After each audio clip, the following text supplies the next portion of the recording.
Estudiantes, muy buenas tardes. ¿Se puede escuchar? Buenas tardes. Buenas tardes, Inge. Sí, se puede escuchar, Inge. Muchísimas gracias. Perfecto, entonces vamos a comenzar nuestra clase número 4 de la materia de estructuras de madera y metálicas. Van a disculpar por el retraso. Infelizmente hemos estado pues trabajando prácticamente a contrarreloj con el tema de las notas. Eso ya está totalmente saneado. Entonces vamos a arrancar la clase del día de hoy. Bueno, vamos a hacer una clase un poquito corta. La otra que quedamos para el día sábado la vamos a hacer un poquito más larga, ¿sí? Muy bien.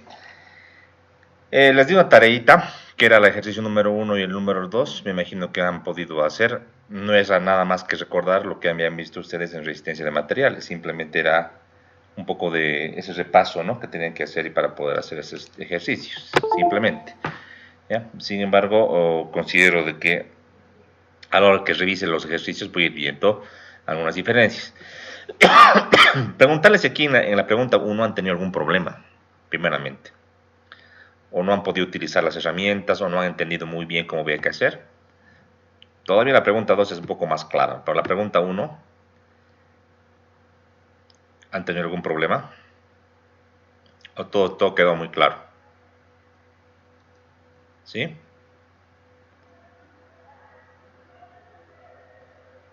¿Me escuchan? ¿Todo claro, entonces? Claro. Ya, perfecto, ¿sí?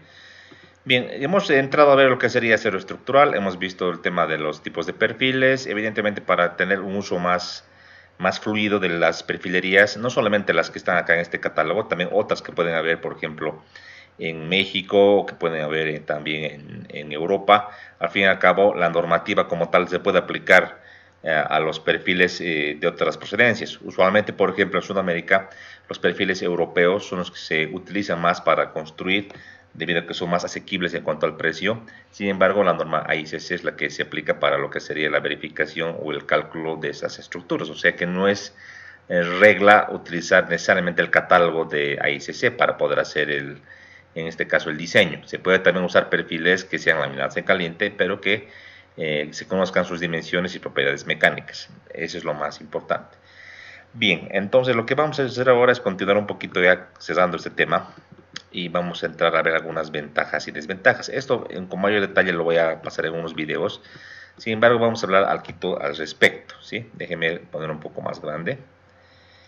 Y por ejemplo, vamos a entender y reafirmar algunos puntos. Y si tienen alguna duda o un punto en contra, me lo van a decir, por favor, ¿sí? Ya.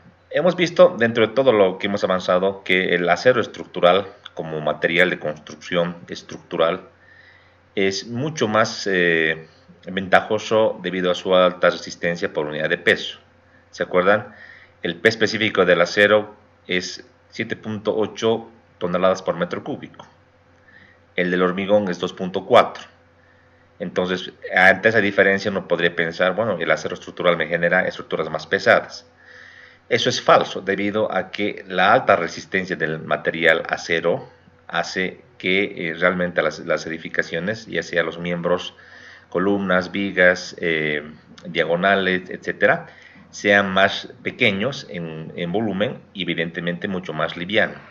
Por eso se dice que a nivel mundial se pueden construir estructuras más grandes, ya sean edificios, puentes u otros, con acero. Y además, desde un punto de vista sismo resistente, es una gran ventaja tener edificaciones más ligeras. Es por eso que tenemos que ya definir y pensar que para edificaciones sismo resistentes, más que el hormigón, el acero es mucho más adecuado, debido a esta propiedad.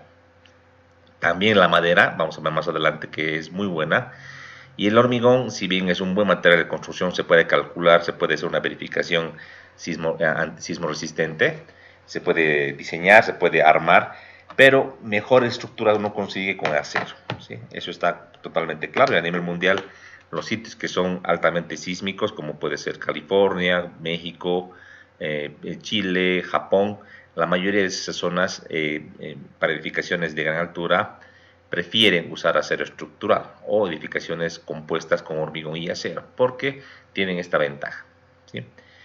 Otra ventaja importante es la uniformidad. Está claro, ¿no? O sea, el acero como es un material manufacturado, industrializado, una parte de una viga de acero no difiere de otra parte, o sea que es un material totalmente uniforme y homogéneo, a lo diferente que lo que pasa con la madera o con el hormigón. El hormigón, como hemos dicho, realmente es muy variable en cuanto al tipo de material, al agregado, al tipo de consolidación. Uno cuando fabrica hormigón se da cuenta de que realmente en cada sector hacer un vibrado exactamente igual es imposible, o sea que hay lugares un poquito más consolidados que otros y evidentemente es más variable. El material es elástico, ¿no? Realmente en el tramo elástico, decíamos, se comporta perfectamente de manera ideal si sigue la ley de Hooke, vale decir que la deformación es proporcional al esfuerzo. Y esto nos ayuda mucho a aplicar la teoría básica de ingeniería de materiales para lo que sería el análisis y diseño estructural, a diferencia del hormigón, por ejemplo, o la madera, que es mucho más variable y mucho más complejo, pero que digamos de alguna u otra manera igual se asimila a ese comportamiento, pero lo más exacto es en el acero. El acero se dice que es un material muy durable. El acero podría durar indefinidamente si es siempre y cuando se haga mantenimiento. O sea, el acero como tal puesto ya en servicio, ya sea como barra, ya sea como perfil, requiere un mantenimiento debido a que su enemigo número uno es la corrosión. Por ese motivo es que requiere una limpieza, un trabajo permanente, obviamente antes de ejecutar el proyecto, en dependencia si la zona es costera, si la zona es altamente húmeda, por ejemplo, imaginémonos una cubierta bajo lo que sería una piscina. Evidentemente en la piscina el agua va evaporando y si el agua tiene, digamos, calentadores, peor aún, y eso va a afectar al material del acero de las cubiertas. Por ese motivo es importantísimo usar o acero galvanizado o acero con una pintura adecuada anticorrosiva que proteja este material. Y esta pintura anticorrosiva no dura para siempre, hay que hacer una reposición cada cierto tiempo. Además que hay que ir revisando lo que serían las conexiones, los pernos, las soldaduras de manera periódica para evitar lo que serían problemas de corrosión, ¿sí? Teóricamente se dice de que una estructura metálica puede durar indefinidamente si es que se hace un buen mantenimiento. O sea, puede durar casi para siempre. Ductilidad. Decíamos, dentro de todas las propiedades estructurales, la fundamental, la que más nos importa a los estructuristas, es que una estructura sea dúctil, vale decir que ante una sobrecarga extraordinaria le avise a los usuarios y produzca deformaciones importantes sin colapsar, y eso va a permitir que los usuarios de la edificación puedan salir de la misma y no tener problemas, ¿no? Es una propiedad fundamental estructural. Y en caso del acero como material, a diferencia del hormigón, por ejemplo, o de otros materiales, es mucho más dúctil, ¿no? Tiene esa gran propiedad. Y eso lo hemos visto viendo los ensayos, tensión de formación, las gráficas que les mostraba en las clases anteriores, ¿verdad? Bien. También como propiedades podemos destacar lo que sería la tenacidad, por ejemplo, que vincula lo que es la resistencia y la ductilidad. También lo que sería la facilidad de ampliaciones. Por ejemplo, si tenemos estructuras conectadas con pernos, podemos armar y podemos ir armando en mayor longitud, por ejemplo, lo que sería un puente metálico tipo cercha u otras. Podemos también, si tenemos un puente metálico de unos 40 metros, podemos desarmar secciones o tramos para tener tramos más pequeños para un río más pequeño, más corto, o sea, es una gran ventaja. La facilidad de unión, tenemos las soldaduras o los remaches o los pernos, un poquito con asterisco este punto de soldaduras, debido a que no es tan fácil, o sea, se puede hacer, pero requiere mano de obra calificada. Remaches también otro asterisco que ya no se hace a nivel mundial. Los pernos sí que es el medio de unión más sencillo y más difundido. Con el acero se puede prefabricar. O sea, para hacer una edificación, un poco me adelanto, por ejemplo, lo que está aquí, para armar este campamento metálico, es muy rápido, ya se llevan las piezas totalmente ya ensambladas, solo se las ensambla o se les ponen los pernos correspondientes y se puede armar esto en muy poco tiempo. Ni qué decir un galpón, ni qué decir una estructura de cubierta como para un supermercado o una cubierta para un campo deportivo. Es realmente muy rápido, ¿no? Si hablamos de edificios, les decía, más o menos 2 pisos por semana, ¿no? El tema es tener grúas para poder ir subiendo los materiales y conectando, ¿no? Una gran ventaja a diferencia de lo que sería el hormigón, por ejemplo, que requiere lo que sería el curado y todo lo que conocemos respecto a su fabricación. Por último, decíamos si es que el acero ya se nos corroe y tenemos que demoler la estructura, al fin y al cabo podemos podemos vender como una chatarra este material, o sea, aún así se vende porque el acero se puede reciclar, o sea, se puede obtener acero u otro tipo de materiales derivados como perfiles, planchas u otro tipo de elementos a través de chatarra, que es lo que está de moda a nivel mundial ahora, los hornos eléctricos. Entonces, realmente el acero, si bien conlleva una alta inversión inicial, hasta el final de su uso siempre nos va a dar una ventaja de devolvernos por lo menos una parte de su coste, ¿no? Es algo bastante bueno. Esas serían las principales ventajas. No sé si alguien más quiere hablar acerca de las ventajas o se le ocurre algo o está en desacuerdo de algo de lo que hemos explicado. Si lo tiene así, por favor, levanta la mano y me indica. Ahora, si no es así, podemos continuar, ¿sí? Vamos a revisar en el curso si estamos todavía en línea. Perfecto. ¿Hay alguna observación a esto? ¿Alguna duda? O que esto yo voy a preguntar en un examen teórico, así que tiene que estar muy clarito, ¿no? Toda esta parte. Ingeniero, una consulta. ¿Por qué los ingenieros se realizan los remaches?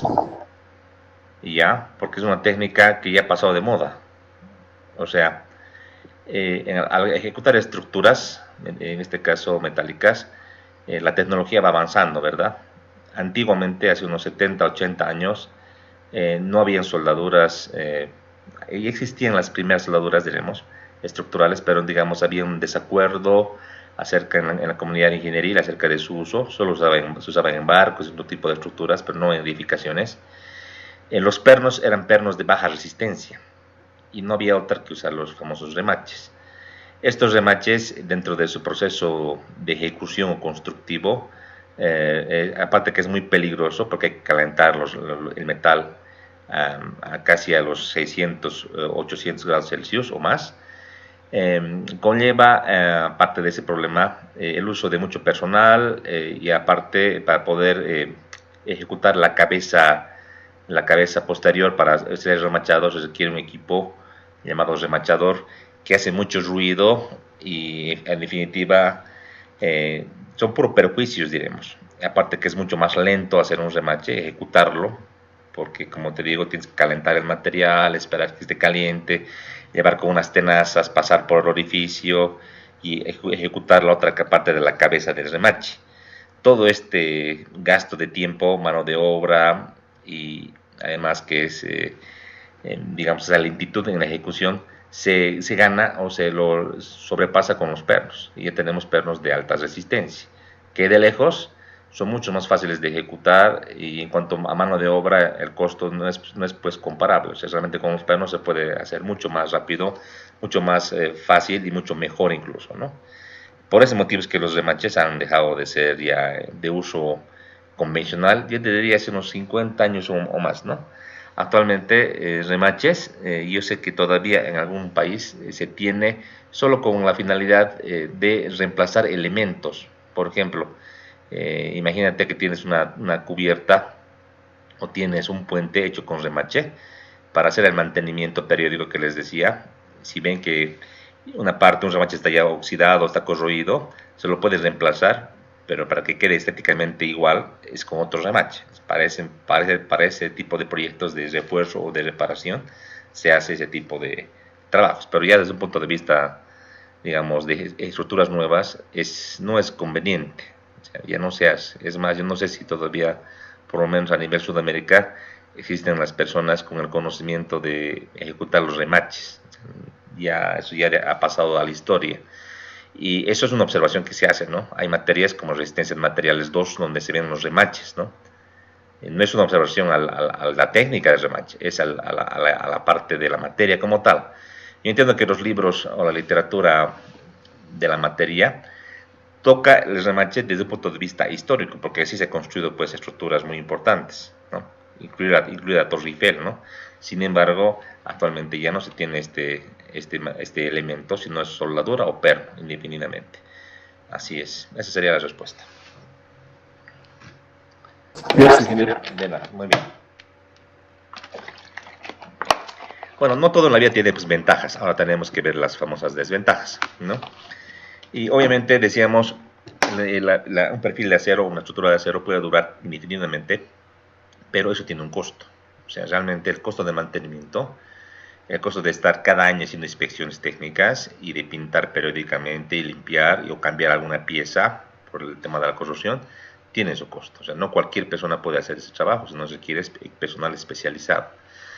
Sería también injusto pensar que, por ejemplo, todo este tipo de material, o sea, que es por culpa del acero que hay que hacer mantenimiento. O sea, eso es injusto. O sea, cualquier tipo de estructura, sea cual sea el material, hay que hacer un mantenimiento periódico para evitar que se vaya deteriorando y con el tiempo ya tengamos que hacer trabajos mayores. Eso es algo, digamos, normal. Solo que hay, digamos que, por ejemplo, el hormigón tiene una ventaja de que la capa de recubrimiento le da ciertamente más protección, de hecho, al acero que está dentro del núcleo de los elementos y es menos probable en zonas, digamos, no tan húmedas que el hormigón se vaya deteriorando. Pero de manera natural, con los años, sí, pasan unos 10, 15, 20, 30 años, ya existe un fenómeno que se llama la carbonatación, que ya le afecta al hormigón, ¿verdad? Mientras que en el acero, y ese fenómeno no es irreversible, mientras que en el acero, al hacer el mantenimiento periódico, se puede tener las piezas, los miembros, tal como salieron de fábrica, ¿no? Sin ningún problema. Entonces, digamos que es injusto pensar que es por la falta que el mantenimiento es por culpa del acero, sino que es algo natural y normal que se tiene que hacer siempre, sea cual sea el material de la construcción. El fuego es uno de los enemigos fundamentales del acero, ¿no? Yo pasé un curso con un colega experto en el tema de ingeniería de fuego para estructuras y fue muy interesante, pues, y voy a compartir con ustedes una pregunta que nos hizo. Y nos dice cuál es el fuego es peor para miembros de hormigón o para miembros de acero como material, ¿no? Esa era la pregunta, ¿no?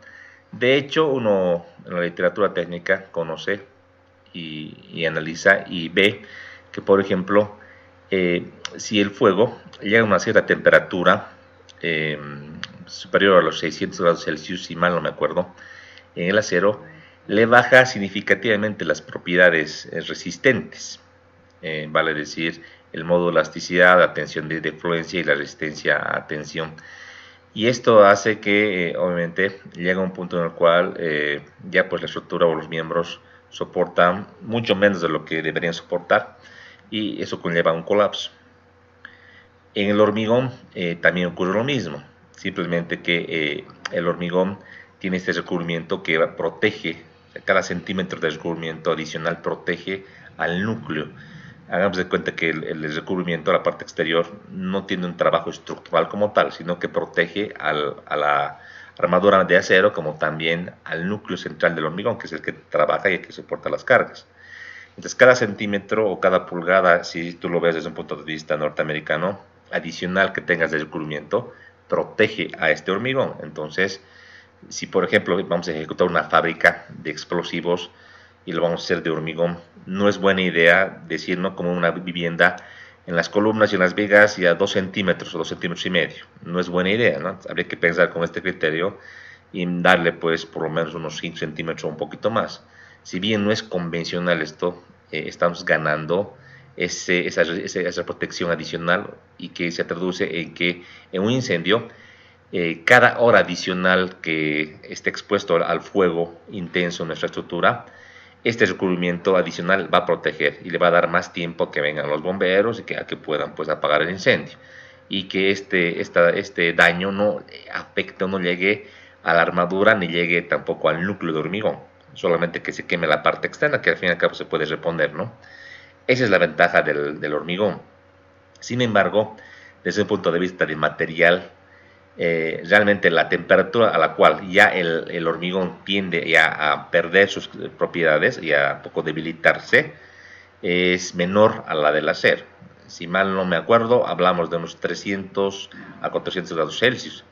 Entonces, la pregunta un poco capciosa, ¿no? ¿El fuego afecta más al acero o al hormigón? ¿No? Y como material, técnicamente, a una temperatura menor, el hormigón se ve más afectado. Sin embargo, desde un punto de vista práctico, las edificaciones para sustentar a fuego o estar dispuestas al fuego son mejores las de hormigón porque tenemos el recubrimiento que protege a la parte nuclear o la parte central de nuestro elemento. Entonces, era un poco capciosa la pregunta, pero es así la respuesta, ¿no? Preferentemente en países que tienen, o zonas que tienen este problema, tipo de estructuras que tienen este problema, como son, por ejemplo, fábricas o como son zonas especiales, se puede también prever hacer pues una edificación mixta. Vale decir, tener, por ejemplo, un núcleo de hormigón, o núcleo de acero, perdón, y que esté recubierto de hormigón, lo que se conoce como secciones mixtas. Eso se puede hacer, ¿no? Y también tiene un cálculo, y la norma que define el cálculo de estos elementos es la norma AICC, justo lo que vamos a ver. Hay un capítulo específico para el diseño de miembros de sección compuesta, ¿ya? Eso es. Además, cuando hablo de costo, un poquito ya volviendo a lo que serían las desventajas, adicionalmente del hormigón, hay elementos, hay pinturas y hay recubrimientos especiales que protegen de cierta manera o le dan más tiempo a los perfiles metálicos a defenderse contra la acción de las temperaturas, altas temperaturas debido a un incendio. Entonces, esta protección es cara, es bien costosa, ¿no? Pero es casi obligatoria, repito, en zonas o en edificaciones donde se prevea que puede haber este fenómeno, o si no en una edificación normal en las cuales los propietarios sepan que en un departamento, por ejemplo, puede ocurrir, digamos, posible que exista una cortocircuito y exista un incendio. Entonces se puede prever esta protección adicional, ¿no? Que pero cuesta bastante caro. Bueno, creo que desde un punto de vista ahora estructural, entrando ya en materia, el peor fenómeno, el que más le afecta, es el pandeo, es la desventaja fundamental. Si bien ganamos mucho al tener edificaciones ligeras, livianas, perdemos en cuanto a que esos miembros estructurales pueden fallar al pandeo. Como ustedes conocen, el pandeo es un fenómeno de inestabilidad lateral. ¿Qué es inestabilidad lateral? Es un fenómeno en el cual la sección, al no ser muy rígida o no ser muy, digamos, grande comparado con su longitud, eso se traduce en la esbeltez y en el radio de giro, como ustedes conocen, puede producir un fenómeno inestable, vale decir que el miembro no llegue a soportar o a llegar a la carga de fluencia o de excedencia y falle por lo que sería esta inestabilidad, ¿no? Entonces, cuanto más largos son los elementos, más esbeltos tienen esta susceptibilidad. Y usualmente los miembros de acero tienen este problema, ¿no? O sea, los elementos, los perfiles metálicos, usados como columnas, por ejemplo, o como miembros de armaduras, tienen este problema. Entonces, hay que estar verificando constantemente lo que sería el pandeo, y además se puede dotar de elementos adicionales que restrinjan este pandeo, ¿no? No solo me refiero al pandeo global, que es el que les acabo de explicar o recordar, que solo han visto ustedes en Resistencia en Materiales 2, sino al pandeo local, que es también un fenómeno bastante crítico y que también lo vamos a ir viendo en nuestros capítulos de compresión. Ya no se preocupen, eso lo vamos a ir viendo. Pero es un fenómeno bastante peligroso, ¿no? Porque el pandeo es una falla crítica y casi que produce el colapso de un miembro de manera inmediata, ¿sí? Para tal vez un poco ver mejor esta parte, voy a abrir el OneNote para poder discutir de un tema con ustedes, ¿sí? A ver. Acá. Supongamos que vamos a proyectar una armadura, una cercha. Déjenme abrir ya el punterito. Voy a proyectar una cubierta metálica de esta manera, con un perfil metálico tipo cercha. Y tengo opciones, ¿no? Digamos que voy a usar esta opción de perfil metálico, ¿ya?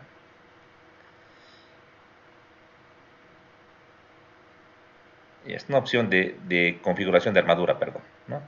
Que digamos que va a estar simplemente soportado. Es una de las opciones que yo voy a utilizar. También existen otras opciones, por ejemplo, una estructura similar en cuanto a la luz que va a cubrir, en cuanto al canto de la estructura, también la misma, pero que en vez de que los elementos vengan de esta manera, entonces, y de manera contraria, ¿verdad? ¿Se acuerdan? Esta configuración de la celosía que estamos armando sigue ciertamente un criterio, es decir, una es una armadura tipo Howe o tipo Pratt, ¿se acuerdan? O tal vez otra, que en definitiva también uno puede pensar y tal vez para una luz específica podamos usar otro tipo de cercha, tal vez la famosa Warre, ¿no? que puede ir de esta manera.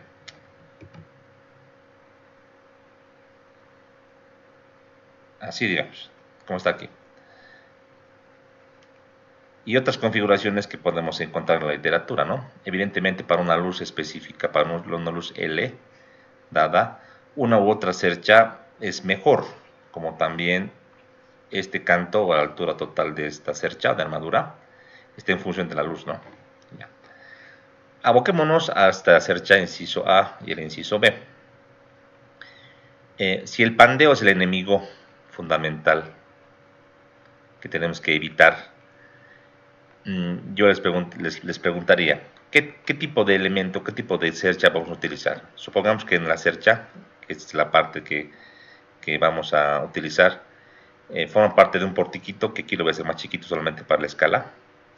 Digamos que es así, ¿no? Viene el techito de esta manera.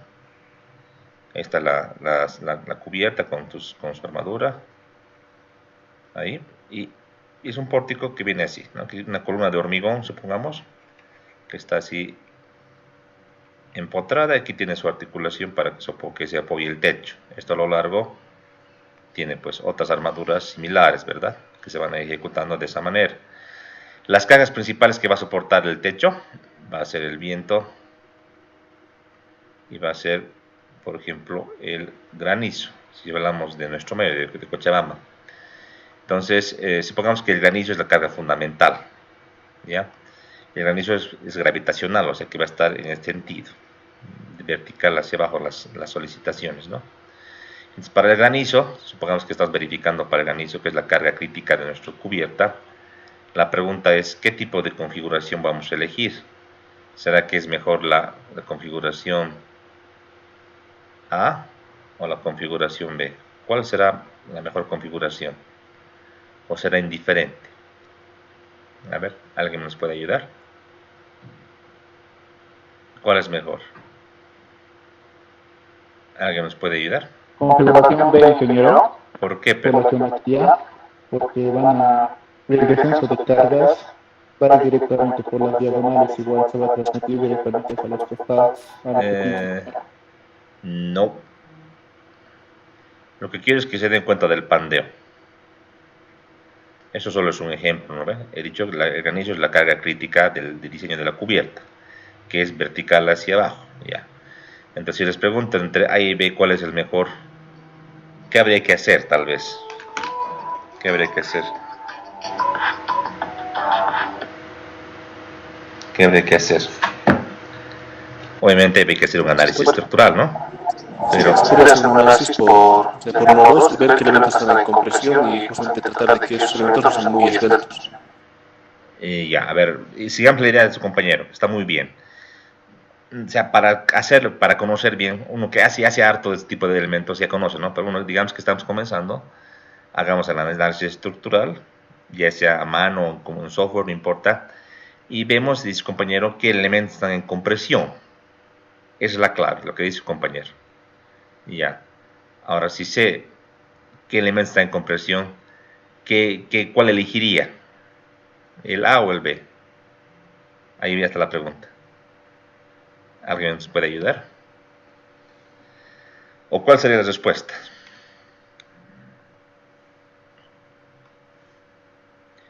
Voy a acotar ya para que se vea mejor. Comparemos esta vertical Su longitud es h, ¿verdad? H mide. ¿Cuánto mide esta diagonal? Le voy a llamar que es la letra, digamos, con la letra D. Claramente por la geometría, por los ángulos, claramente D es mayor que H, ¿sí o no? ¿Verdad? ¿Sí o no? Correcto, ¿no ves? Hasta aquí. Ya, entonces, ¿cuál es la idea? ¿No? Para diseñar esto. Miembro a compresión debe ser el más, o el menos, perdón, pondré, esbelto posible, ¿verdad? Entonces, si digo esto, la esbeltez, mayor longitud es equivalente a una mayor esbeltez. Si nos acordamos de compresión que lleva ustedes en resistencia de materiales, acordémonos de que la esbeltez se define como la relación de la longitud efectiva entre el radio de giro, ¿verdad? Entonces, si la longitud, o sea, este L, es mayor, la esbeltez es mayor. Por tanto, si la esbeltez es mayor, también es más susceptible el riesgo a pandeo. ¿Sí o no? Claro, si nos acordamos de la ecuación clásica de una columnita nomás biarticulada, como ustedes ya lo conocen, de un miembro en compresión que tiene una longitud L, ¿se acuerdan? Que decía la ecuación de Euler, si es biarticulado, decía la carga crítica de pandeo de Euler, o Euler, como se debe pronunciar, es pi cuadrado por el módulo de elasticidad entre la esbeltez, KL entre L. Esto al cuadrado, ¿verdad? Eso pues sería por el área, ¿verdad? Para que nos dé unidad de fuerza. Entonces, si tú ves la ecuación, lo que manda en la capacidad, menor capacidad será si tengo una mayor esbeltez. Entonces, si tengo una mayor esbeltez, esperaré una menor capacidad, por tanto, más riesgo al pandeo. Entonces, de lógica, bajo esta lógica básica que ustedes ya la conocían, solo estamos recapitulando, yo tendré que buscar la configuración de la cercha, sea A o B, en función de que las diagonales estén en tensión y no estén en compresión, ¿verdad? Creo que es la premisa. Lo que yo tengo que hacer es acomodar la cercha para que mis diagonales no estén en compresión, sino que estén en tracción. Alguien me puede decir, pero ingeniero, es variable, o sea, depende. Si es viento, por ejemplo, el viento en estos techos planos es al revés, el viento viene en techos de abajo hacia arriba y va a cambiar digamos que los esfuerzos en la armadura y lo que estaba en tensión se va a convertir en compresión y viceversa. Sí, pero hay que ver al diseño, a la carga más crítica de diseño. Yo les he dicho en esta pregunta, suponiendo que tenemos viento y granizo, como eso es algo normal en Cochabamba, la carga crítica para este diseño es el granizo, porque es una carga más crítica debido a que el techo es plano, y cuando veamos cargas vamos a recapitular cómo se calcula las cargas, pero y me adelanto, en techos planos usualmente el granizo es lo que es más crítico, más que el viento, es el estado de carga más crítico. Entonces, para el granizo tenemos que buscar qué armadura tiene las diagonales que estén en tracción, ya sea A o B, diremos, otra configuración. La C no la he tomado en cuenta para esta comparación. ¿Por qué? Porque en la C, siempre, como son por diagonales, una estará en tensión, otra estará en compresión, una estará en tensión, otra estará en compresión. Entonces, aquí no hay cómo, ¿no? En esta que es la famosa Warren, se hace cuando las solicitaciones no son muy grandes y se puede equilibrar. Tal vez digamos que tenemos viento y granizo, que ambos tienen el mismo efecto similar, entonces, bueno, podemos utilizar una Warren para poder cubrir este techo. es otra alternativa, de aquí probando, ¿no? Pero usualmente, si es predominante o el viento o el granizo, lo que uno hace es buscar que las diagonales no estén en compresión, que estén en tracción, porque tienen una menor longitud, un menor L y por tanto menor riesgo al pandeo. Solo estamos recapitulando teoría básica que nos va a servir para hacer un buen diseño, evidentemente, ¿no? Pero ahí viene el problema de la susceptibilidad al pandeo, ¿no? Otro punto importante en el pandeo, aquí voy a colocar otro tip, ese será el tip número 1, aquí pondremos el tip número 2, ¿cuál sería? Que como ingenieros tenemos que saber ubicar las piezas. Por ejemplo, una cercha, supongamos una cercha como la que voy a dibujar ahorita, una muy sencilla. En esta cercha de techo, supongamos que así vamos a ejecutar. Y vamos a usar perfiles canal que tienen esta geometría. Entonces la pregunta viene, esta es una cercha que se va a repetir, pues, ¿no? Va a estar otra por acá, y va a conformar todo lo que sería la cubierta, toda la cobertura, ¿verdad? A través de las correas, que se van a ir uniendo en algunos nodos, preferentemente en todos los nodos, y va a soportar las cargas, ¿no? Entonces la pregunta es, por ejemplo, en este elemento,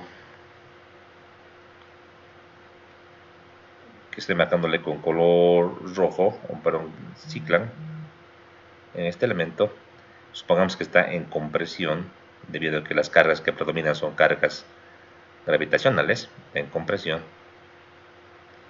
Uso este perfil. La pregunta es, ¿uso el perfil canal? ¿De qué manera? Lo utilizo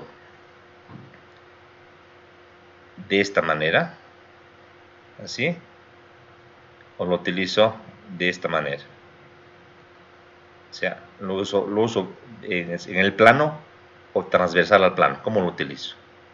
Ahí viene la pregunta. ¿Cómo lo utilizo? Como está en compresión, sé que está en pandeo, tiene riesgo de pandeo. Y puede que aplique esta fórmula de Euler y otras que vamos a ir viendo en este curso. Pero ¿cómo lo coloco? ¿Lo coloco en el plano o transversal al plano? ¿Cómo coloco? Y si estoy en función de un criterio, ¿no?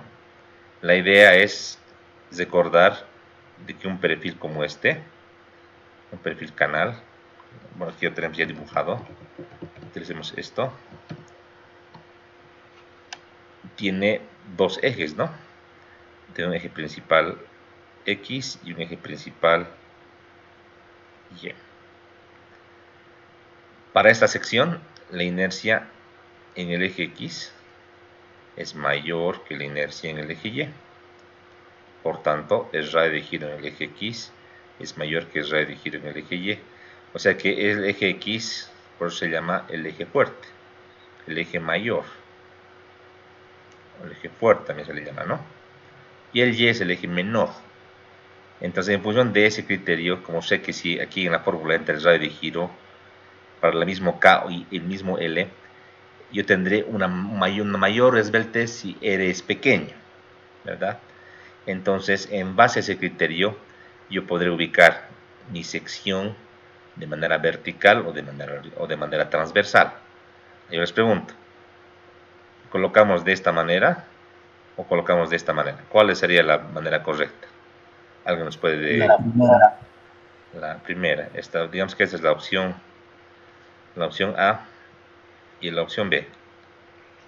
La opción A sería para ti, ¿de acuerdo? Sí. Ya. ¿Alguien que esté en desacuerdo o en contra? ¿Alguien que esté en contra?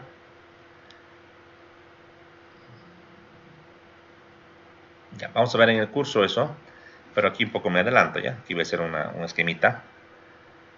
Realmente, en una armadura como la que he dibujado,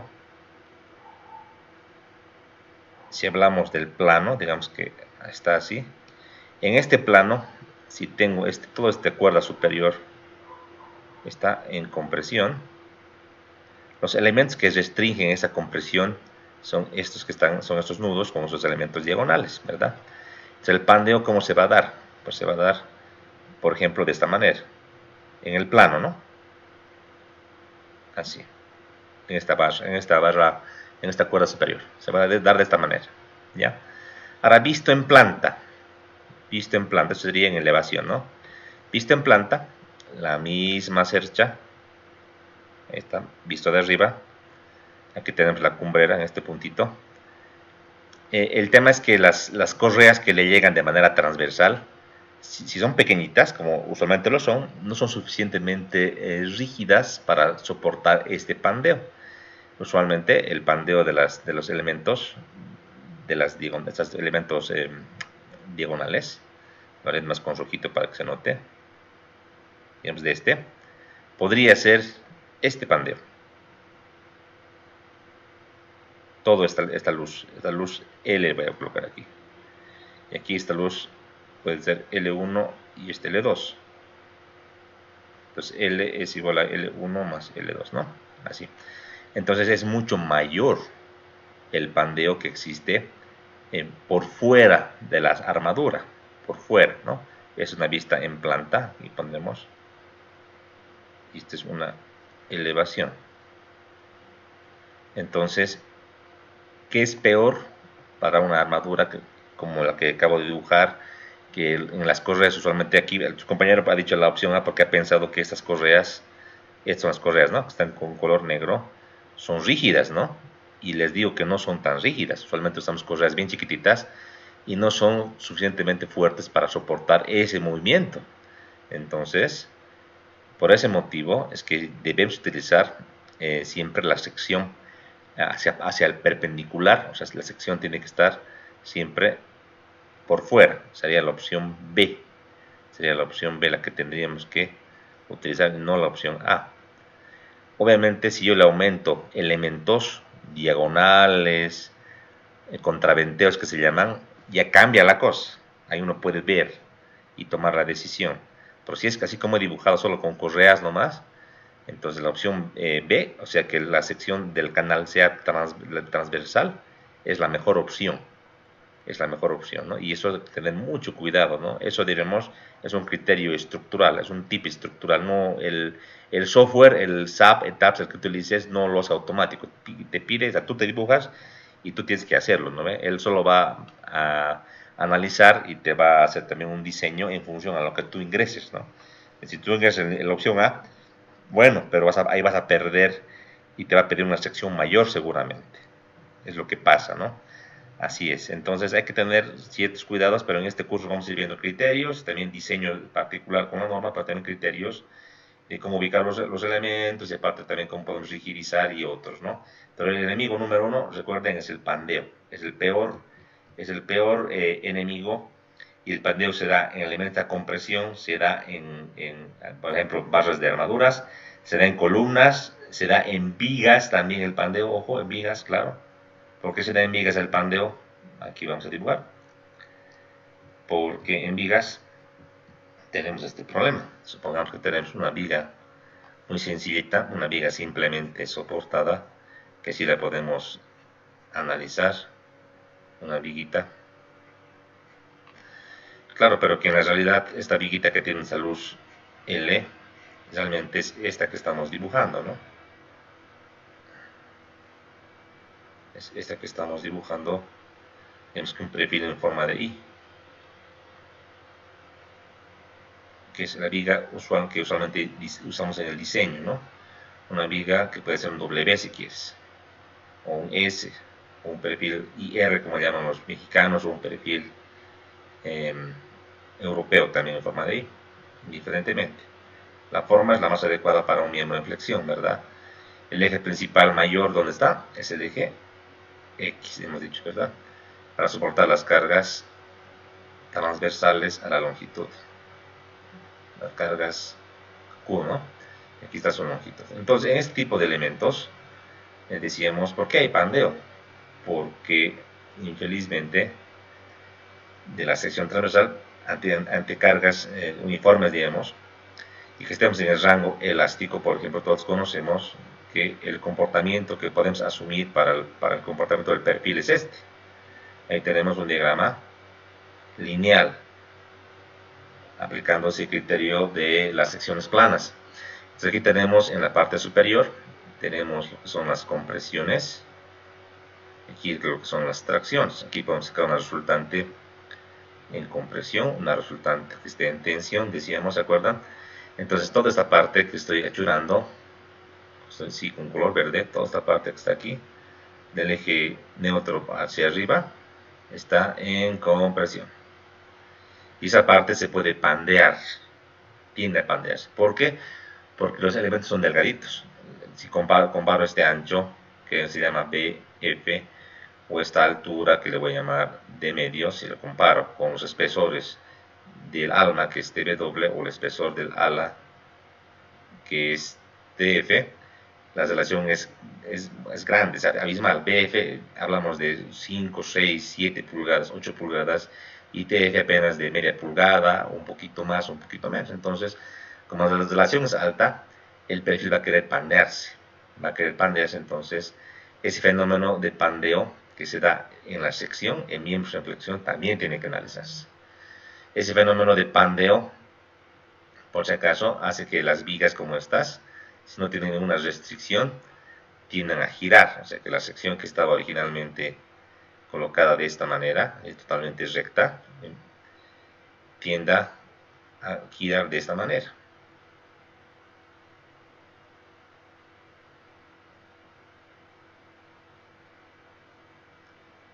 Este fenómeno,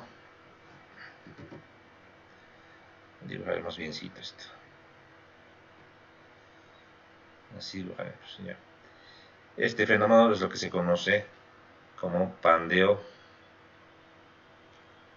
lateral torsional,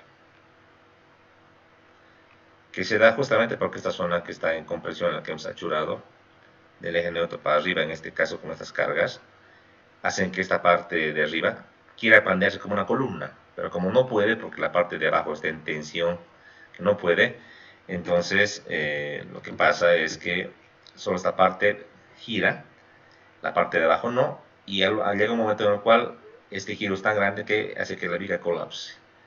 Y la carga de colapso usualmente es menor a la carga de falla que podríamos tener con esta viga. Entonces aquí se calcula un momento crítico de pandeo lateral torsional, muy similar el término crítico al que usábamos en columnas bajo la teoría de Euler. Entonces, como verán, en todo está metido lo que es el pandeo, ¿no? Tanto en vigas como en columnas, miembros de armadura, y aparte lo que es el pandeo local, que todavía eso no lo hemos visto, ¿no? Entonces, realmente el enemigo número uno es el pandeo. Y en cada capítulo, en cada cálculo que vayamos viendo desde compresión hacia adelante, vamos a tener que revisar este fenómeno que es bastante crítico y usualmente usar elementos adicionales para mitigar este fenómeno u otro que puede haber, ¿ya? Esto es solamente un pantallazo del que vamos a ir viendo, no se preocupen. El enemigo número uno, ya saben, pandeo. Muy bien. Algunos ejemplos o definiciones, aquí tenemos, ¿no? Una estructura. Ya el tema de las definiciones, eso en un video vamos a ver, no es tan importante ahora ver, solo apreciar qué tipo de edificaciones podemos ejecutar. Cualquier tipo de casa, edificio, vivienda se hace, ¿no? Usualmente en Bolivia no hacemos tanto en acero, porque es muy caro, ¿sí? Pero si tenemos que hacer una edificación rápida, se construirá rápidamente para, por ejemplo, un showroom o un negocio, entre hacer en hormigón y acero, mil veces hormigón, y acero, perdón, y se hace, ¿no? Porque el inversionista quiere que, digamos, mostrar sus productos de una manera rápida, digamos, tiene su dinero, tiene el terreno, entonces quiere construir, y si lo hace con hormigón tardaría, digamos, unos 6 meses, si lo hace con acero tardas un mes, entonces no hay mucha diferencia, y es preferible invertir un poquito más en perfiles que perder el dinero o el tiempo en los meses en el tema de su mercadería, ¿no? Entonces son temas así. Ahora, para arquitecturas bien imponentes, o sea, volados grandes, por ejemplo, se utiliza acero. Hormigón es muy difícil, muy complejo, tiene mucha limitante. Campamentos, por ejemplo, o sea, ustedes cuando vayan a ejecutar algún proyecto, una obra civil, por ejemplo, acá me animaría a decir que estamos cerca de un puente que se va a construir. Ahí tenemos el río, ahí tenemos, digamos que la zona aledaña al río. para poder alojar a los trabajadores, tener galpones para el material, etcétera. Se requiere un galpón. Y la mejor manera y lo más eficiente es tener un campamento desmontable, que sea con perfiles o con perfilería, por ejemplo, de pared delgada, con los famosos steel frame. Entonces, eso tú puedes tener esta perfilería ya comprada, ya realizada. Claro que involucra un costo un poco elevado a un principio, pero que te va a servir para muchos proyectos. Acabas la obra, desmontas los paneles y te lo llevas otra vez. Y si quieres tener algo más largo o más corto, puedes aumentar tramos o quitar tramos. O sea, es algo muy versátil, ¿no? Algo muy versátil, algo muy bueno. También tenemos lo que serían estructuras tipo galpón o tipo nave industrial también que se llama. Aquí tenemos un galpón hecho por pórticos. Los pórticos son los que están marcando con el puntero, si se fijan. Son pórticos paralelos, simétricos. El nivel tensional o de esfuerzo no es exactamente el mismo. Usualmente los pórticos que están en el borde tienen diferente tratamiento a los pórticos intermedios. Dentro de esta estructura, aparte de los pórticos, tenemos lo que son los largueros laterales, tenemos también lo que son las correas y elementos transversales y los famosos contraventeos o contravientos, que son estas diagonales, que hacen o sirven para rigidizar la estructura ante cargas laterales. Usualmente debido al viento, por eso se llaman contraventeos, ¿no? Y también tiene que ver con el tema del pandeo, nos van a ayudar también ante ese fenómeno, siempre y cuando los ubiquemos de cierta manera y sean un perfil lo más respetable. Si solamente son tensorcitos, solamente van a servir para rigidizar, no tanto para el pandeo, ¿sí? Las coberturas o ya la parte exterior hecha por usualmente placas o paneles que son metálicos, y la cubierta también hecha por un panel o por una placa, ¿no?, de calamina. Pero si es una industria seria y quieren, por ejemplo, mitigar el sonido, mitigar en este caso el ruido, son paneles ya, ¿no?, y que también aíslan de la temperatura. Tenemos también las estructuras tipo de centro comercial o supermercados. Esta estructura muy similar a la que tenemos, por ejemplo, en el ICI Norte o en el Hipermaxi, que tenemos armaduras planas principales, las que están por acá, y armaduras secundarias, ¿no? Entonces también se pueden optar a tener grandes luces con este tipo de estructuras. También se pueden hacer estructuras tipo cubiertas en 3 dimensiones, que decíamos, se acuerdan con lo que les mostraba la clase número 1, que teníamos una armadura tridimensional, ¿no? También se puede hacer proyectar este tipo de armaduras que usualmente siguen un patrón ya definido. Campos deportivos, donde tenemos los acabados o las armaduras que uno elige en función de la luz, con diferentes configuraciones, ¿no? Aquí, por ejemplo, tenemos, se ve a la vista, son perfiles angulares que se han ido ejecutando en cerchas con elementos paralelos, ¿no? No es una sola cercha plana, son dos cerchas que se unen con un elemento para que trabajen con una sección compuesta, ¿no? Entonces, la forma, si es recta, si es con 2 caídas, si es así en curva, es indiferente, es en función de la, digamos que de la geometría que nos dé el arquitecto o el proyectista para poder acomodar la perfilería. Aquí, por ejemplo, si se ven bien las correas no son un perfil, sino que es una armadura, es una celosía, propiamente dicha, hecha por unas varillas y por un perfil, ¿no? Son alternativas que se pueden seguir para hacer o proyectar este tipo de estructuras. Aquí tenemos una cubierta, por ejemplo, que está muy de moda ahora, que es la famosa cubierta tipo sombrero, que tiene esa configuración y que además hacia los costados de las graderías tiene una cubiertita pequeñita, ¿no?, que se proyecta en otra altura. Ese es digamos que el típico formato de estas armaduras, ¿no?, que tiene un acercamiento.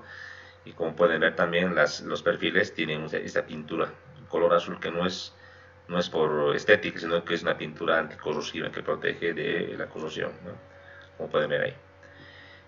Las famosas naves industriales con una grúa viajera, o también conocido como puente grúa, en la cual, si se fijan, las columnas, si son de hormigón o son metálicas, en este caso metálicas, tienen una saliente que hace de ménsula para que este elemento longitudinal pueda soportar a esta viga viajera, para, en este caso, y que sirva para levantar cargas en cualquier sector de nuestra nave industrial, ¿no? algo muy común.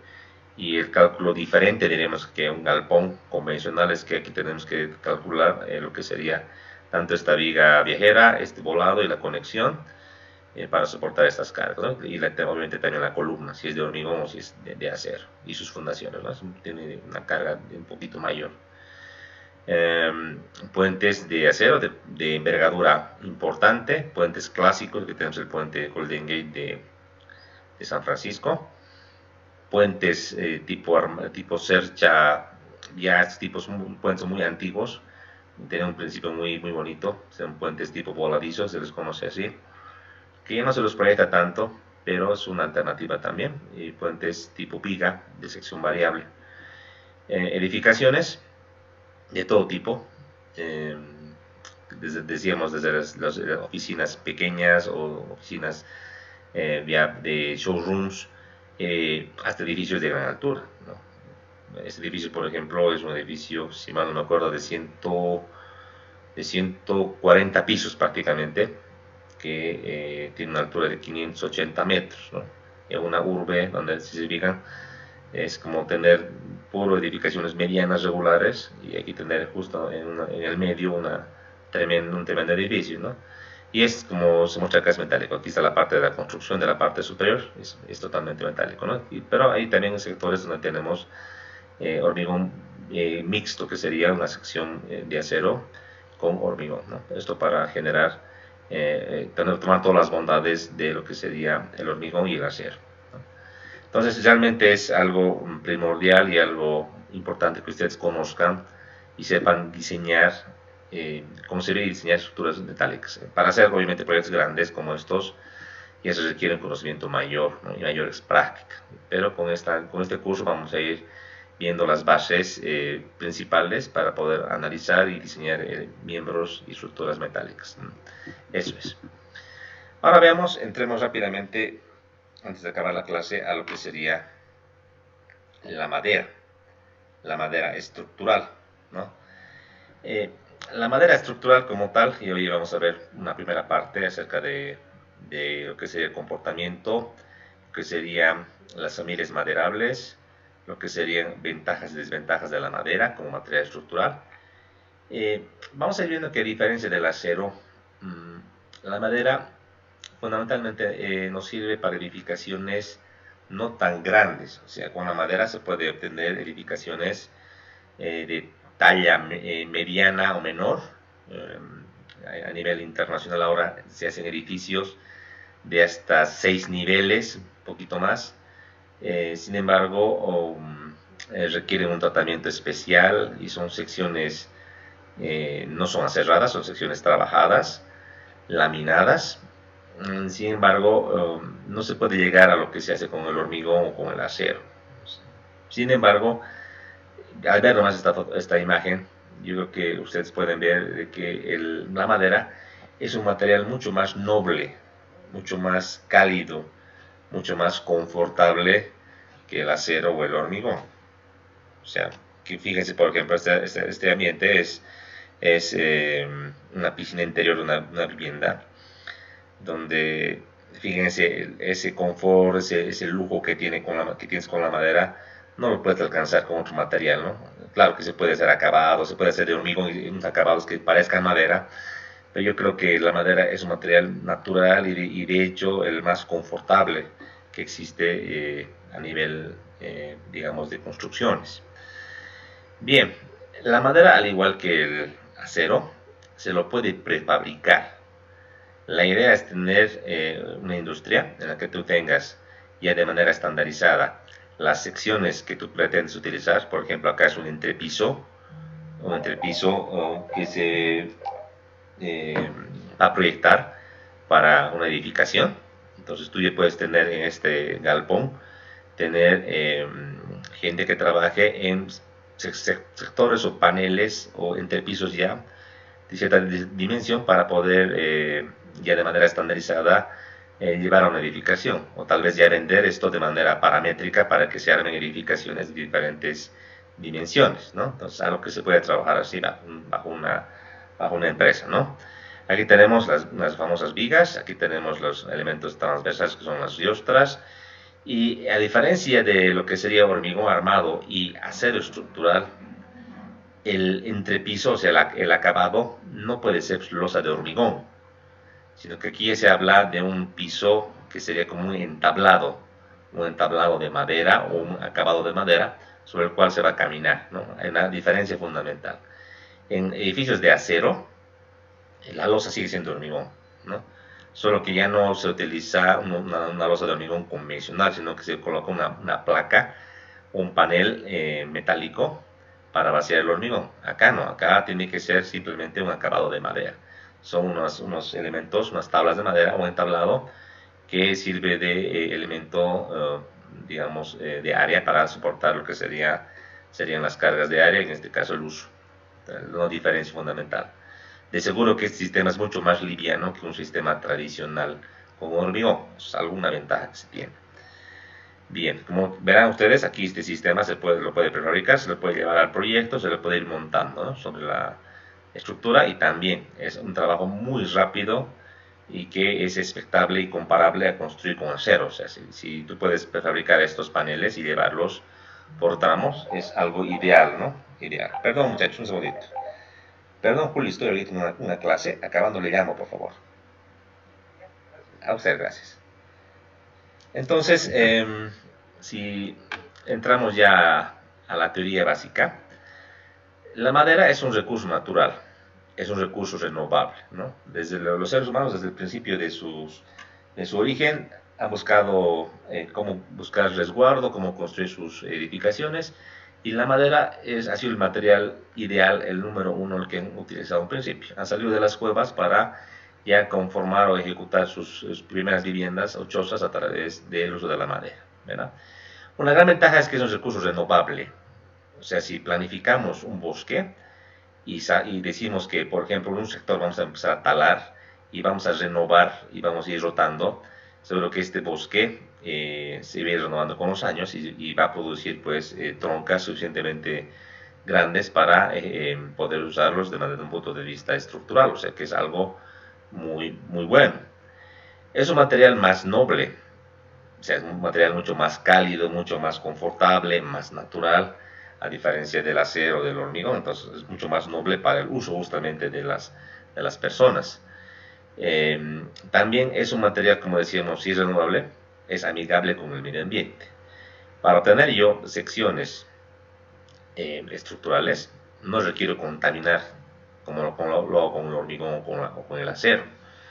Recordemos que al confeccionar hormigón, hago un consumo muy elevado de agua y de agregados.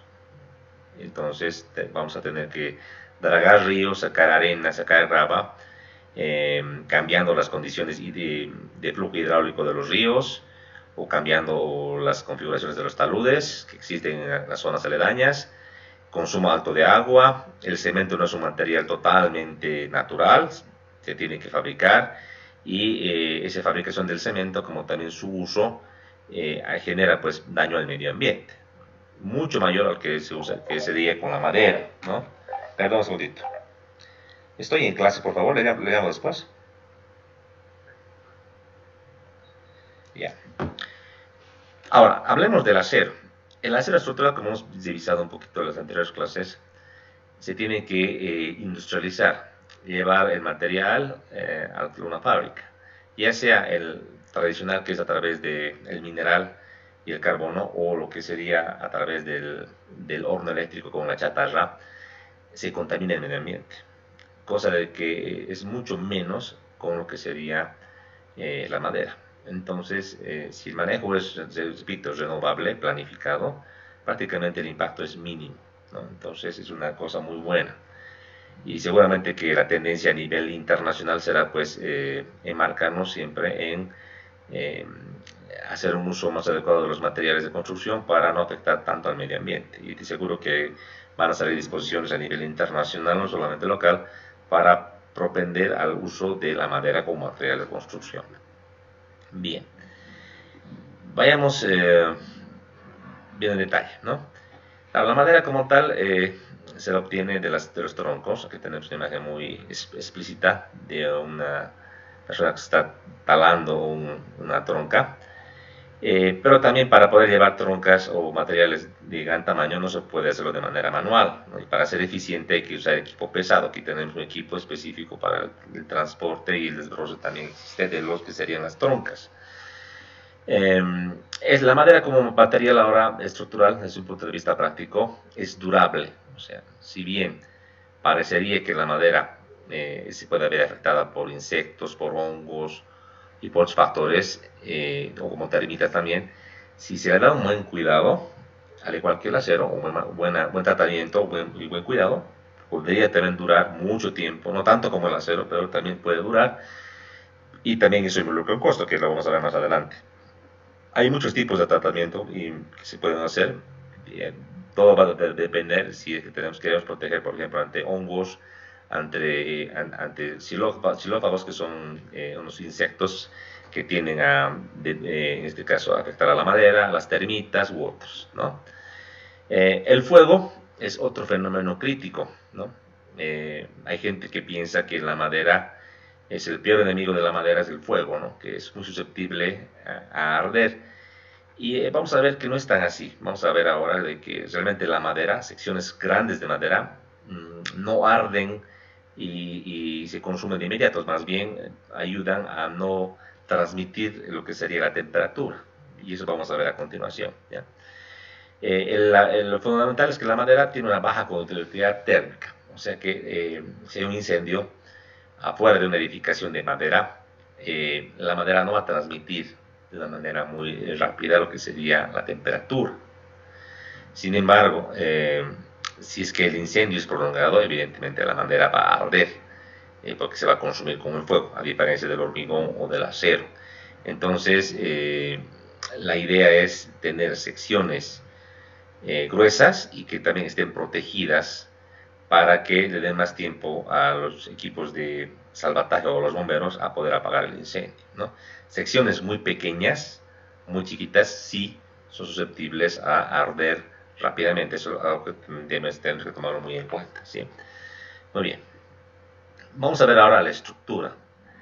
Dentro de la definición de la madera como material estructural, como tenemos que sacar de una tronca, entonces tenemos que ver la sección transversal de la misma, ¿no?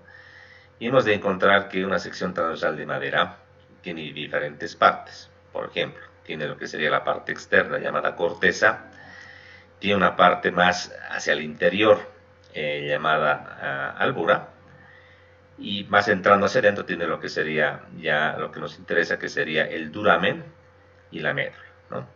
Desde un punto de vista práctico, ¿sí? Práctico, diremos que la corteza y la albura son partes de la madera que no nos sirven para tener una parte estructural. O sea, la corteza simplemente protege al tronco, y la albura es como el tronco vivo, o sea, la parte que va transmitiendo lo que sería, en este caso, la savia, digamos que la parte que mantiene al árbol vivo, y además que le permite crecer y se va a ir convirtiendo con los años en lo que sería la parte central del tronco, o sea que se va endurando y se va expandiendo hacia afuera con los anillos de crecimiento. Entonces diremos que cuando cortamos un tronco, ni la corteza ni la albura nos sirven de mucho para lo que sería la parte estructural. Lo que sí nos sirve es el duramen, que es la parte que está más al medio, que es la parte de tronco ya, o de una albura que ya no sirve, que es una albura muerta, que es la parte sólida y que su única función en un árbol es darle la rigidez. Entonces conocen que un tronco, a medida que va creciendo y se va ensanchando, entonces está sometido a lo que sería el viento, lo que sería granizadas, lluvia. Entonces, ante ese fenómeno, sobre todo el viento, el tronco tiene que ser suficientemente rígido para que el árbol no colapse. Entonces, es justamente la parte central, el duramen, la que le confiere esta característica. Y es justamente la parte que nos sirve para generar, pues, la parte estructural. Justamente es eso, ¿ya? Vamos a ver que haciendo algún corte dentro de nuestro tronco, por ejemplo, podemos tener un corte llamado corte radial, que es un corte que está acá en esta imagen, que se lo saca de la manera transversal, y hacia lo largo del tronco tendremos este esquema. ¿ya? Explicar acá de que lo que sería el tronco, si bien crece hacia afuera de manera exterior, hacia los anillos de crecimiento, se va ensanchando, de manera longitudinal también va creciendo. Entonces, de manera longitudinal, los troncos de manera natural tienen una característica, tienen células largas y esbeltas llamadas fibras. Estas fibras son naturales y sirven para lo que sería el transporte de la parte, digamos, nutritiva de lo que sería la albura inicialmente, y al convertirse en duramen se mantiene. Entonces podemos indicar que una tronca, una viga, una sección de madera, tiene como característica lo que sería la fibra. La fibra siempre va a estar en dirección longitudinal del tronco. Si yo lo corto de manera radial, como está acá, la fibra se verá como se muestra ahí. Prácticamente debería estar de manera paralela a las caras del corte, ¿no? Y si hago un corte, digamos, diferente, un corte inclinado o oblicuo, como se conoce, y puede tener esta configuración, ¿no? Probablemente también pueda cortarlo sin seguir un criterio y tener estas fibras no paralelas a las caras, sino tenerlas de manera oblicua. Eso no es muy bueno, como vamos a ver a continuación, ¿ya? Esta fibra, esa característica fundamental que les decía, se le llama también grano o se le llama también beta. Son sinónimos que se utilizan en esta jerga de la construcción en madera. Fibra, beta o grano, ¿ya? Bien. Un poquito, esta parte me voy un poco adelantar para volver a la parte que queríamos. Y esa misma estructura que les he explicado con esa grafiquita está acá, en esta imagen mucho mejor conseguida. Ahí tenemos lo que sería la corteza, como decíamos. Tenemos la parte de la corteza interior que está pegada a la corteza exterior. Tenemos la parte ya de la albura, como se puede ver acá, que se divide en lo que sería, por ejemplo, la parte del cambium, que son simplemente términos que ahorita no nos interesan tanto como conocer de que la parte que sí nos sirve es la parte del duramen. Aquí en la parte esquemática, la parte más oscura, si se fijan, es la parte más resistente, que sería justamente la parte del duramen, que es la parte maderable, la parte que vamos a utilizar para con fines estructurales, ¿sí? Dentro de haciendo un corte transversal, se puede verificar con microscopio que estas fibras que les indicaba se ven de esta manera, ¿no? Se ven así de manera longitudinal, y tenemos usualmente dos tipos de fibras, unas que son con aberturas más grandes, como las que se ven a la izquierda, y otras que son mucho más tupidas o más densas, pero que cada cierta distancia tienen ya también unos tubos también grandes, ¿sí? Pero comparando la izquierda con la derecha, en ambas imágenes, claramente se puede notar que a la derecha tenemos una mayor cantidad de madera, es más denso este material que el de la izquierda. Y por tanto, ante mayor densidad, es de lógica pensar que el material de la derecha es más resistente, o tiene mejores características resistentes, ¿no? Por ser más denso. Eso vamos a ver a continuación, no se preocupen, ¿sí? Entonces, volviendo a lo que explicábamos, ahora lo que vamos a entrar a revisar es las familias maderables. ¿Por qué es importante ver las familias? Es que tenemos que pensar y recordar que la madera es natural, o sea, no es como el acero que se lo industrializa, o es como el hormigón, que básicamente es un material que se tiene que concebir a través de un cemento Portland, que es estándar, ¿no? Tiene algunas modificaciones, pero es estándar, ¿no? Y ya los materiales hay que hacer proporciones. Acá no, acá el material es natural. Entonces, de entrada, no todos los troncos, o no todos los árboles, perdón, el tronco nos sirve para hacer una estructura. No todos. Son unos cuantos, ¿ya? Desde el punto de vista, ahora, digamos, genérico, hay dos tipos de familias. Uno son la familia de las maderas tropicales, también conocidas en la literatura como maderas latifoliadas o latifoliadas, ¿sí? Y las maderas de plantas o de árboles de la familia conífera. Aquí tenemos en esta imagen lo que serían los ejemplos de la familia conífera, por ejemplo, lo que sería el pino. Ese tipo de madera o tipo de árbol, perdón, tiene características genéricas que hacen a su familia. Por ejemplo, su copa es más piramidal. La forma de la copa del árbol tiene esa forma, como les indico. Asimismo las hojas tienden a ser como agujas, ¿sí? Y además, en épocas, digamos, de primavera o de invierno, de otoño, perdón, las hojas tienen un comportamiento diferente a de las maderas tropicales. Van cambiando. Acá tenemos, por ejemplo, en esta otra imagen, lo que sería un árbol de la familia de las latifoliadas. Aquí la copa del árbol es diferente, es mucho más ramificado. Sí, y las hojas son mucho más laminares, mucho más en el sentido de longitudinal, a diferencia de la otra familia, ¿no? Aquí también tenemos un ejemplo al respecto. Ahora, de manera general, cuando hablamos de tropical, hay que pensar que este tipo de maderas están en el oriente. Por ejemplo, en Bolivia tenemos esto en el Chapare, tenemos en Santa Cruz, tenemos en el Beni, en Cobija. Y las coníferas son más de climas un poco más templados a fríos. Habría, por ejemplo, esto más en la zona andina, ¿verdad? Ahora, los llamados bosques andinos, usualmente en su mayoría son en zonas tropicales o subtropicales, son donde existen predominancia de las maderas latifoliadas, de las familias de las maderas latifoliadas o tropicales, ¿sí? Y se puede decir que en Bolivia en un mayor porcentaje tenemos este tipo de madera, ¿no? Si bien también existen especies coníferas, en su mayoría de manera, digamos, proporcional, predominan las maderas tropicales, ¿sí? La diferencia entre una madera tropical o latifoliada contra una conífera es que de manera general tienen mayor resistencia y mayor rigidez. O sea, si hablamos de la resistencia, decimos que a igual densidad, las maderas latifoliadas tienen mayor capacidad de carga o mayor resistencia a la tensión, a la compresión, a la flexión.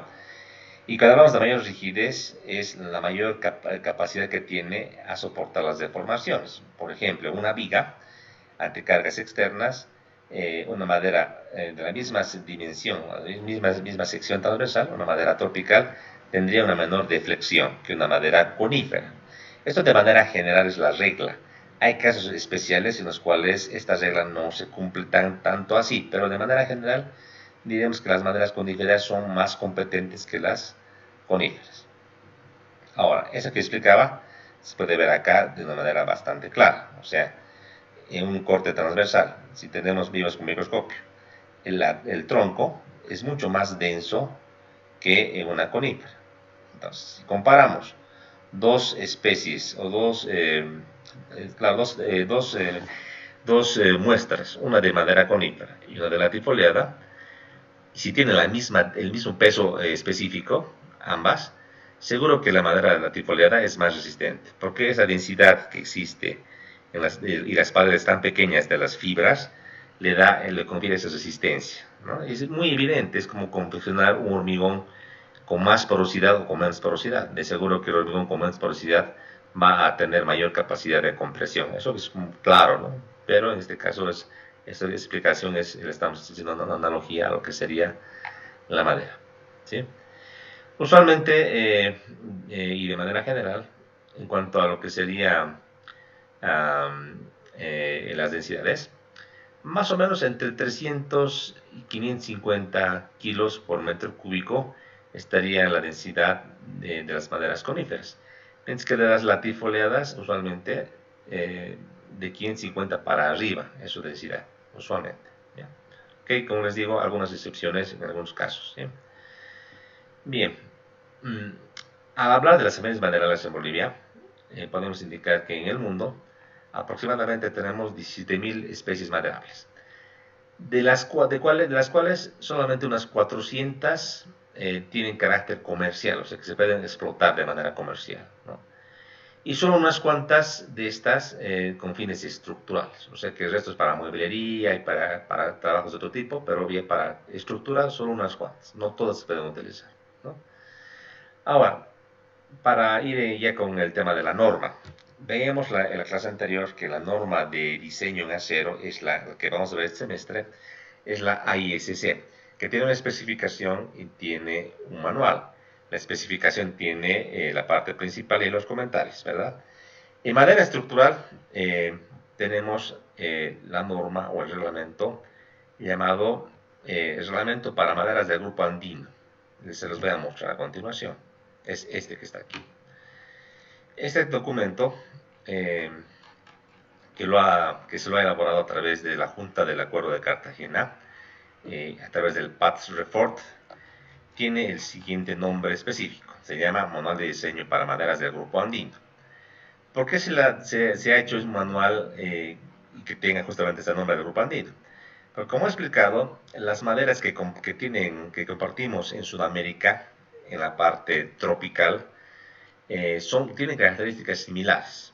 Vale decir, Bolivia, Venezuela, Perú, Colombia y Ecuador, los 5 países, compartimos bosques tropicales, subtropicales que digamos que están muy vinculados al crecimiento de la cordillera de los Andes, ¿no? Y a la parte más de los llanos. Entonces, esa característica fundamental hace que nuestras especies maderables sean bien comunes en estos países. Y por ese motivo es que se ha generado este manual para poder hacer una clasificación y también la parte del diseño de miembros estructurales de madera. Antiguamente no había ningún documento a nivel regional, solo había normativas norteamericanas, alemanas, que infelizmente, a diferencia de nuestras maderas, solamente ellos, digamos, priorizan las maderas coníferas, porque es lo que abunda en aquellos países.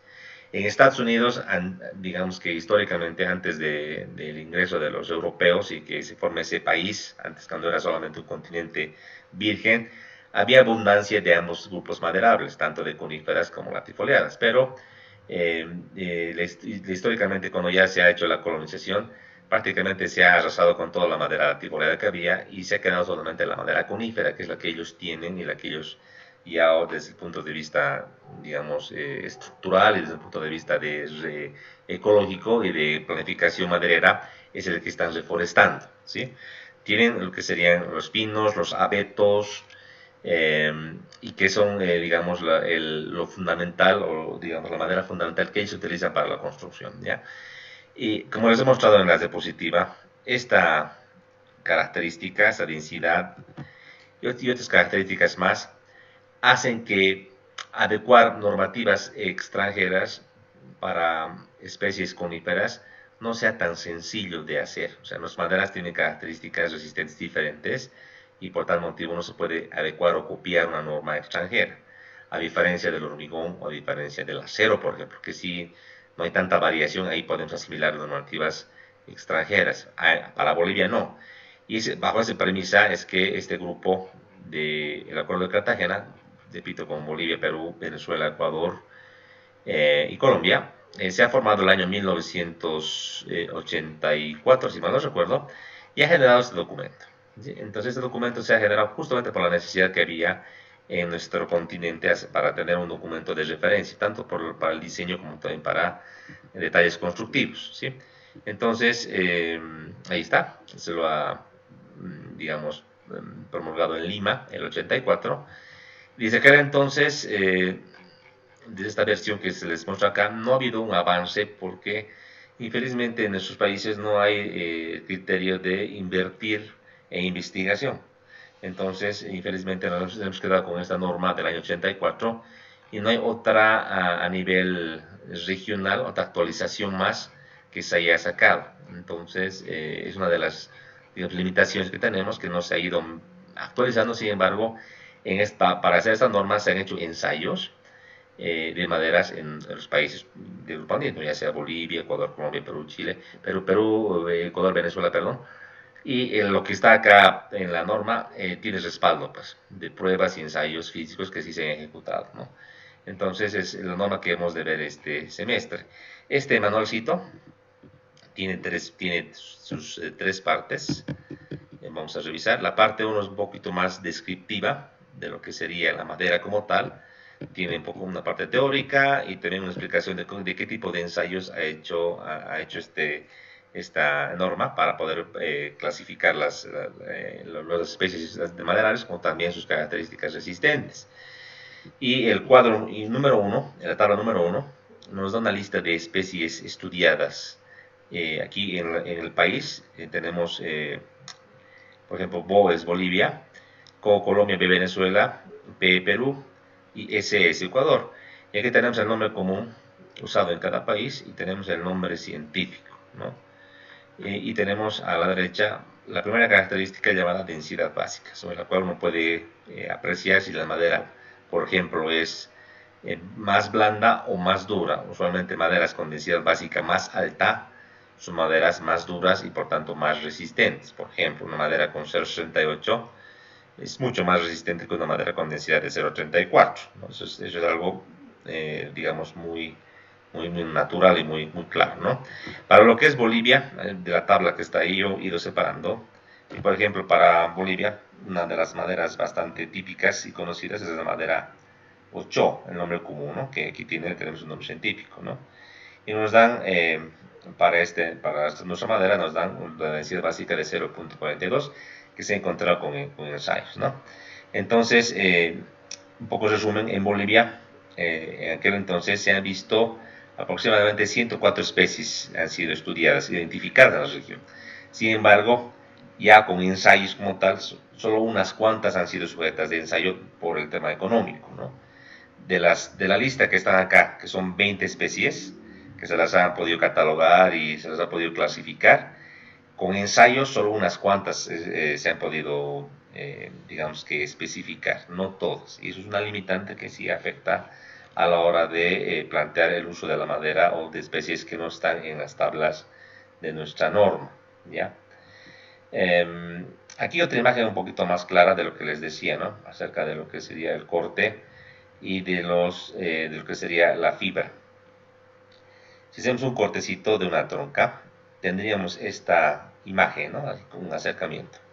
Tenemos la dirección longitudinal del tronco, que le llamamos también dirección paralela a la fibra, o paralela al grano, o paralela a la veta. Tenemos la dirección radial, que es la que va hacia el centro del tronco, de la tronca, y la dirección transversal o perpendicular a la radial y a la longitudinal, que sería la dirección tangencial. Las tres direcciones principales que tenemos en un miembro de madera. ¿Ya? Infelizmente la madera, al tener estas fibras y al tener los anillos de crecimiento, como se muestra ahí en ese corte, eso confiere características diferentes en las tres direcciones. Vale decir que la resistencia en tracción, compresión, el módulo de elasticidad, el coeficiente de Poisson, que son las características o las propiedades mecánicas más básicas, son diferentes en las tres direcciones principales, ¿no? Esto hace que la madera no sea un material pues, uniforme ni, en este caso, que se pueda utilizar de una manera, digamos, igual en cualquier dirección. Para cada dirección, la madera tiene una característica resistente diferente, ¿no? Eso un poco complejiza el uso de la madera como material estructural. Sin embargo, la dirección principal es la longitudinal, o sea, pensar que de una tronca yo puedo sacar una viga de manera transversal y no longitudinal es algo, digamos que incorrecto, porque las troncas y la parte que nos sirve, que es el duramen, no es más que unos 30, 40, 50 centímetros en los bosques renovables. Supongamos que en un bosque virgen podamos encontrar una tronca de 1 metro y medio, exageradamente, y descontándole la corteza y lo que no nos sirve, nos quede prácticamente unos 80 centímetros para tener una sección. Al igual, no es mucho para sacar una viga, digamos, en esa dirección. Entonces, necesariamente vamos a tener que hacer los cortes y tener los miembros estructurales de manera longitudinal al tronco. O sea, para tener una viga, por ejemplo, de 3 metros, no podemos cortar transversal, tenemos que cortarlo de manera longitudinal. Entonces, la dirección principal de análisis y de cálculo será siempre la dirección longitudinal, ¿sí? Y que casualmente por las fibras es la dirección que tiene las mejores características resistentes. Entiéndase, mayor resistencia a la compresión, mayor resistencia a la tracción y mayor módulo de elasticidad y mejor coeficiente de Poisson. Esas son las digamos que las condiciones fundamentales que tiene la dirección longitudinal, a diferencia de las demás. Solamente que las demás las muestro acá para explicar y para que se entienda que no es lo mismo las tres direcciones de la madera. Muy bien. Aquí quedaremos, estudiantes, y vamos a continuar la clase siguiente.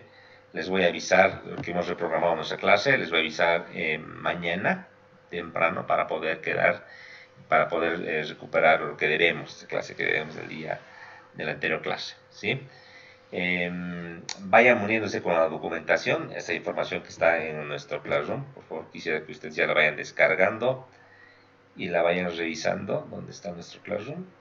Denme un segundo. Acá.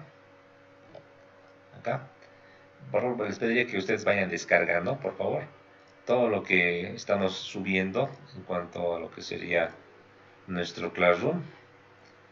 Y ya deberían dar una buena revisada, una lectura, por lo menos de la parte inicial, tanto de AICC como de la parte de madera, tanto de los libros como también de lo que tenemos ya cargado. Les recuerdo que de lo que es madera, que hemos empezado hoy día, aparte de la norma que está acá, tenemos lo que sería una bibliografía inicial. Tenemos 3 libros fantásticos y, por ejemplo, para esta parte inicial yo les recomendaría dar una pequeña lectura del capítulo 1, el capítulo inicial de este libro, que es un libro nacional muy conocido, que es el libro de Lessing Hoyos, que les va a servir para revisar la parte primeramente conceptual, para tenerla muy bien. Y como les digo, eso es una literatura nacional que está preparada por un ingeniero de Santa Cruz que tiene mucha ya antigüedad en cuanto a la publicación de este libro en su versión ya 2018-2020, y va a servir para que ustedes puedan entender de mejor manera, ¿no? Y no es una lectura larga, es muy cortita. Eso tienen que estar diciéndolo para la siguiente clase, por favor, ¿sí? Muy bien, entonces quedamos aquí y nos vemos la clase siguiente, estudiantes. Muchísimas gracias.